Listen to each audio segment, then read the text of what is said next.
Imagine estar em uma sala cheia de homens sérios, usando ternos escuros e expressões pesadas, todos convencidos de que já sabem tudo o que há para saber sobre o nosso planeta. O ano é 1912, na cidade de Frankfurt, na Alemanha. Um homem chamado Alfred Wegener se levanta para falar diante de uma plateia de especialistas. Ele não é um geólogo de carreira, daqueles que passaram a vida cavando buracos e estudando pedras de perto. Na verdade, ele é um meteorologista, um estudioso do tempo e do clima. Para os grandes nomes da ciência daquela época, ele era apenas um intruso, alguém que não tinha o direito de dar opiniões sobre a estrutura da Terra. Wegener começa a explicar uma ideia que soa como pura ficção científica para quem ouve. Ele afirma que os continentes não estão parados no mesmo lugar. Segundo ele, os continentes se movem de verdade. A reação imediata não foi de interesse ou de curiosidade científica, mas de um deboche absoluto. Os acadêmicos e geólogos mais respeitados da comunidade tradicional não conseguiram segurar o riso. Para eles, a ideia de continentes flutuantes era uma piada total, algo que ia contra tudo o que tinham aprendido nos livros. Eles defendiam com muita força que a Terra era um bloco estático, sólido e imutável. Na visão deles, as montanhas e os oceanos estavam exatamente onde sempre estiveram desde o início do mundo, e nada faria a crosta terrestre deslizar como se fosse um barco sobre a água. Esse momento marcou o início de um dos maiores conflitos de ideias da história moderna. Wegener foi tratado como alguém que estava traindo a lógica da ciência séria.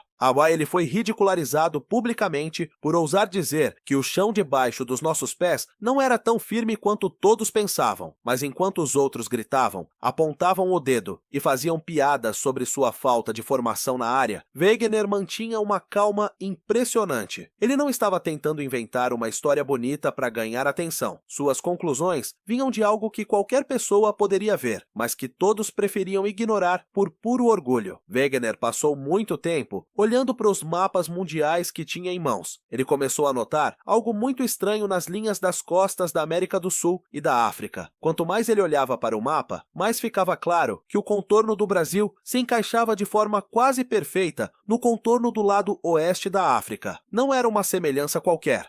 Era um encaixe tão preciso que parecia impossível ser apenas uma coincidência. Era como se as duas massas de terra fossem peças de um quebra-cabeça gigante que alguém resolveu separar de propósito. A comunidade científica, porém, dizia que aquilo era apenas um truque visual, uma ilusão de ótica que não provava nada. Mas Wegener foi além do visual. Ele começou a pesquisar sobre fósseis e plantas em bibliotecas e museus. Ele descobriu algo que o deixou ainda mais convencido. Restos de animais antigos, como o pequeno Mesosaurus, foram encontrados tanto no Brasil quanto na África. Esse animal era pequeno e vivia em lagos. Ele nunca conseguiria nadar milhares de quilômetros por um oceano de água salgada para chegar ao outro lado. Como ele poderia estar nos dois lugares ao mesmo tempo? Para Wegener, a resposta era óbvia e simples. No passado, e esses dois lugares eram um só chão. Ele entendeu que as plantas e os animais guardavam provas que os homens fingiam não ver. Wegener percebeu que as evidências físicas eram fortes demais para serem jogadas fora. Ele costumava dizer que as pedras não mentem, mesmo quando os homens se recusam a ouvir o que elas têm a dizer. Ele viu fósseis idênticos em oceanos opostos e cadeias de montanhas que pareciam continuar do outro lado do mar. Mesmo sendo atacado de todos os lados, ele não desistiu de sua convicção. Ele sabia que o mapa atual é apenas uma fotografia. Antes de continuarmos, inscreva-se no canal e nos diga de onde assiste. Para entender o que Alfred Wegener estava tentando explicar, a gente precisa fazer uma viagem muito longa no tempo. Imagine o planeta Terra há cerca de 335 milhões de anos. Naquela época,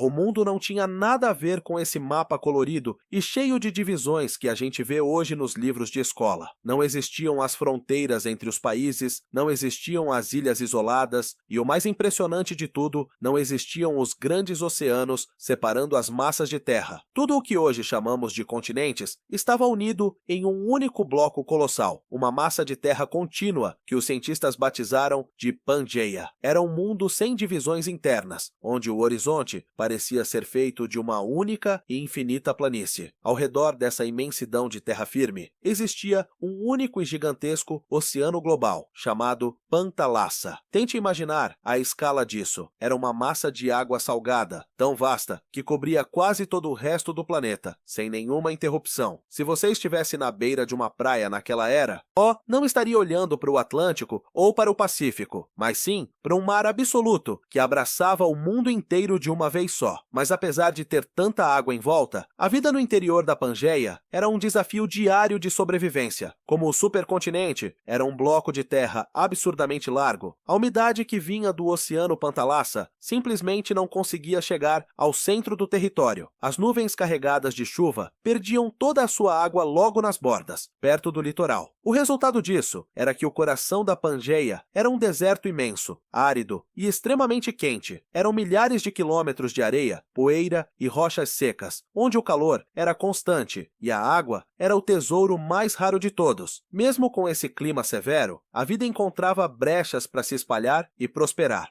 O fato de a Terra ser uma só permitia algo que hoje nos parece impossível. Um animal terrestre de grande porte, ou até uma pequena planta, podiam começar sua linhagem onde hoje fica o gelo da Antártida.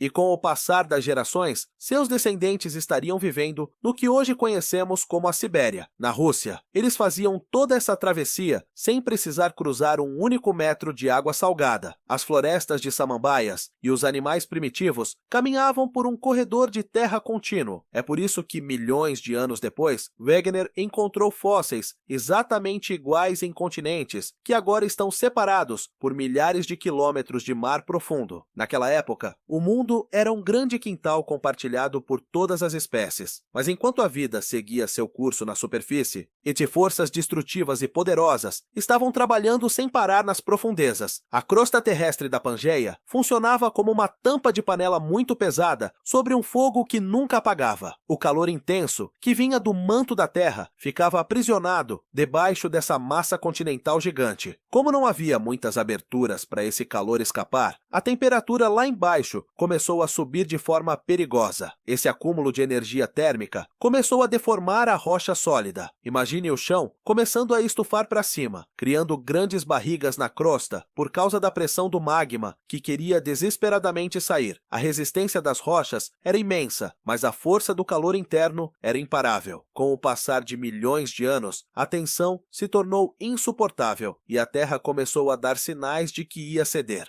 E surgiram as primeiras rachaduras gigantescas, que os geólogos chamam de rifts. Não eram fendas pequenas, mas abismos profundos, que rasgavam o horizonte por quilômetros, mudando a paisagem para sempre. Conforme essas fendas aumentavam e o solo se abria, a água do oceano Pantalassa começou a invadir esses novos espaços, criando os primeiros mares estreitos e rasos no meio do que antes era apenas terra firme. Esse foi o começo da separação definitiva. O grande bloco único começou a se dividir em dois protagonistas principais. Ao norte, surgiu a Laurásia, que mais tarde daria origem à América do Norte, Europa e quase toda a Ásia. Ao sul, formou-se o Gondwana, que carregava as sementes do que viria a ser a América do Sul, a África, a Índia, a Austrália e a Antártida. A Pangeia estava se partindo ao meio. E as peças desse quebra-cabeça começavam a se afastar, empurradas pela força bruta do magma que agora corria por novas fendas. O mundo unido estava ficando para trás, dando lugar a uma jornada de fragmentação que levaria milhões de anos para moldar o mapa que conhecemos hoje. Infelizmente, Wegener não viveu para ver o dia em que suas ideias foram aceitas pela comunidade científica tradicional. Ele morreu durante uma expedição na Groenlândia, ainda sendo visto por geólogos daquela época como um meteorologista que não conseguia provar o motor real por trás do movimento das massas de terra. Mas a ciência não para, e a verdade costuma aparecer nos lugares mais inesperados. Décadas depois de sua morte, a tecnologia avançou de um jeito que ninguém poderia imaginar. O mapeamento do mar mudou a nossa visão do planeta. Usando equipamentos de sonar, os cientistas descobriram que o assoalho oceânico não era uma planície vazia, como muitos acreditavam. Bem no meio do Oceano Atlântico, existia uma cordilheira de montanhas cheia de fendas, a chamada Dorsal Mesoceânica. Essa descoberta foi o ponto de virada definitivo para a geologia moderna. Os pesquisadores perceberam que nessas montanhas submersas, o magma estava subindo constantemente e criando um novo chão, empurrando o assoalho antigo para os lados. Era a prova física que faltava. Os continentes não estavam apenas boiando sem rumo, como barcos em um lago. Eles estavam sendo carregados por esteiras rolantes de rocha sólida, movidas pelo calor interno da Terra. A teoria da tectônica de placas venceu o preconceito da velha guarda. O que antes era chamado de deriva continental passou a ser entendido como um processo complexo, onde a crosta terrestre é dividida em grandes placas que se chocam e se afastam sobre o manto plástico do planeta. Foi uma vitória tardia, mas absoluta, da observação lógica contra o tradicionalismo cego que dominava o pensamento daquela sociedade antiga. Essa mudança de visão não serviu apenas para dar razão a um homem ignorado, mas também para explicar por que a vida na Terra é tão variada hoje em dia. Quando a Pangeia terminou de se despedaçar e se dividir entre Laurásia e Gondwana, grupos inteiros de seres vivos ficaram isolados em suas novas casas de terra firme. Pense no caso da Austrália. Ao se separar dos outros continentes, ela se transformou em uma cápsula do tempo biológica. Os animais que ficaram presos lá seguiram caminhos evolutivos diferentes do restante do mundo. Foi esse isolamento que permitiu o surgimento de uma fauna tão única, com marsupiais e criaturas que parecem ter saído de um livro de fantasia. Se a Pangeia nunca tivesse se quebrado, a biodiversidade do nosso planeta seria monótona e parecida em todos os lugares, sem as cores e formas que vemos agora. Olhando para trás, entendemos agora que o mapa que a gente vê pendurado na parede da sala de aula é apenas uma fotografia temporária de um momento específico. É apenas um frame de um filme que dura bilhões de anos. A geografia do nosso mundo não é algo fixo ou definitivo. Ela é um processo vivo, lento e poderoso. Enquanto você vive sua rotina, os continentes continuam sua marcha silenciosa, movendo-se alguns milímetros por ano.